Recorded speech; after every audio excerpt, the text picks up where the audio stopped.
Good morning. Welcome to Cleveland. Good morning. Did you watch the show this week? I did. Yes, I did. I cried. I didn't get to watch it while it was airing because I was on a plane back from New York. Mm-hmm.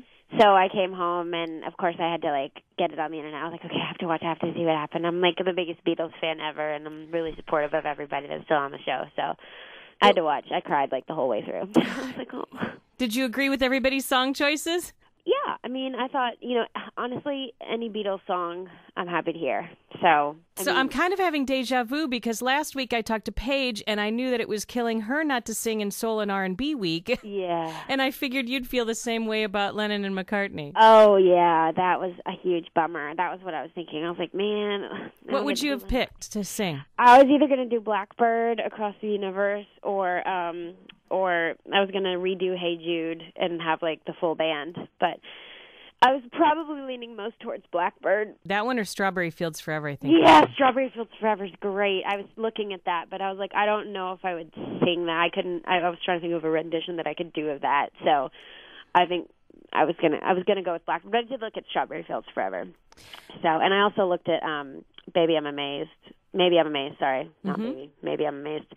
But yeah, there's such a great catalog there that it was tough. But regardless, I didn't get to do it, but maybe on tour. We'll see. I think one of the things at this point in the show, and this happens every season, is that you can see the contestants who have really given some thought to what kind of artists they want to be. Mm-hmm. And then other ones, the judges are really pushing them to find a niche, Mm-hmm. And so because it seemed like you got a little lost in what you wanted to do. Some of the songs and the performances toward the end of your run on American Idol were different than the Didi that we had seen in auditions. Do you feel like that messed with your head in the process? No, I didn't get lost either. I just wanted to do different things. It's very rare that you get a platform this big to do what you want to do. And I wanted to show that I had diversity and that I could do different things, because I didn't want to just be pigeonholed as one thing. I know exactly who I am. I know what kind of artist I want to be. I know what kind of record I want to put out, which is a singer-songwriter, acoustic vibe, and low-key.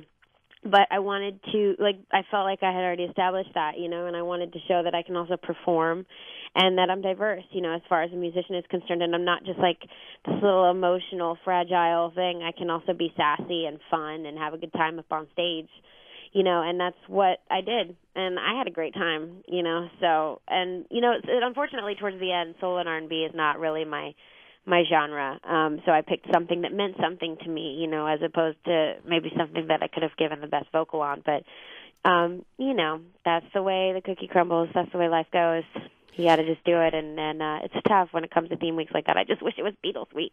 So the studio performance for What Becomes of the Brokenhearted was so different, it seemed to me, than the one that you did on the show. What happened with that? Well, it was supposed to be closer to the studio version, actually, for the show. We changed it up a little because it was too fast, and I had spoken with, the Ricky and the band, and I was like, maybe could we do it just a little different? I loved that it was acoustic, my style on the studio recording, but it was too fast, so I wanted to slow it down. And then when I said I wanted to change it, I think it ended up being changed a little more than I wanted. And I don't speak up sometimes about things because I don't like to, I don't know, I just didn't want to cause anything, and I was sick and I was tired, and I was like, yeah, okay, whatever, let's do it. How much input do you have? Do you notice that some contestants more than others are directing Ricky and the band, or do you have total input and they just follow direction, or is there? No, they do. They to the best of their abilities, they want to make us happy, and they want to do what we want to do. And I didn't actually think it was that. I didn't think my arrangement was bad at all. I didn't think it was bad. I just didn't speak up as much as to wanting more guitar, you know what I mean? And I did want more guitar, but I was just so exhausted at that point, and I was I didn't think it was gonna make, I don't know, I didn't think it was gonna make or break me. I just was okay, that's cool, let's just do it. I just wanted to do it and not cry on stage really, and And then Ryan comes along. Yeah, I get that performance. I think he had good intentions. You know, I think Ryan was trying to help, but I didn't. At the same time, I didn't want to do like a sympathy thing. You know, I wanted to sing the song and convey my message through the song. It was the lyrics that were what moved me. You know, and you know, that was. I was trying to convey the message through the lyrics and be inspiring and you know, get a message across, like what becomes of the brokenhearted. Well, you know, you go through life and you're brokenhearted a lot, and then you make it onto an amazing show, and you continue to be successful, and good things happen, you know.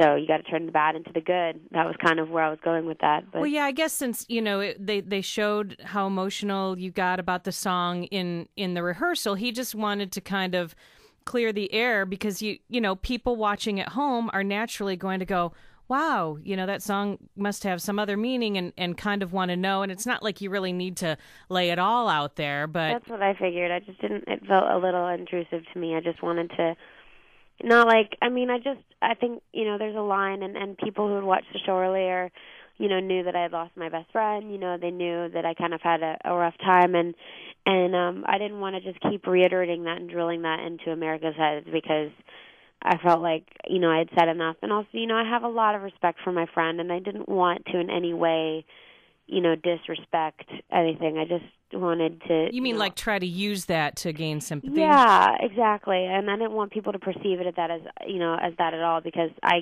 came out here with a mission, and that was to get her music into the world. And, you know, I'm doing that, you know, and I don't know. I just didn't really feel like, you know, keep talking about it because people know already, you know, and if they don't, then... You know what, though? I don't watch the audition process. I think it's really manipulative, and I don't want to get involved with people who are getting airtime who aren't even going to be given an opportunity to perform on the show. Mm-hmm. So I don't watch until the show starts, so I still, like, have no idea what happened. Well, and I'm really, you know, like, that's part of my job is knowing what's going on in American Idol, but I just... Basically, I wasn't going to pursue a career in music, and I met my best friend in Nashville in school, and she pushed me to sing and write, and, like, she wanted to help me with writing, and she wanted me to sing some of her songs, and I moved in with her, and shortly after I moved in with her, she passed away in a car accident, and it was just heartbreaking and really hard for me, because, you know, she was one of the most amazing people I'd ever met in my entire life. And I wouldn't be doing music if it wasn't for her, because she was a huge influence, and she was the one who pushed me to do it. And after she passed away, I was like, I have to do this now. Like, I have to do this. It's like, there's no reason not to, because you never know. Like, any day could be your last. And I really wanted to get her music out, because she didn't get the opportunity to do it. So, you know, I feel like she's still around me, and I wouldn't be where I am today if I didn't meet her, you know. So it was tough. That's kind of where that song, you know, moved me the most, and What Becomes of the Brokenhearted. And you can always check out her music on RebeccaJoyLear.com, because if you do, her music's amazing. You can see the lyrics, and you know, for being as young as she was just so like an old soul, just very brilliant, and knew what she was talking about. It was crazy, and very philosophical, and great person. Well, how amazing that such a tragic experience would take you to a place that you probably didn't even dream of at the time, certainly when you were, you know, lost in your grief and everything. Yeah. I just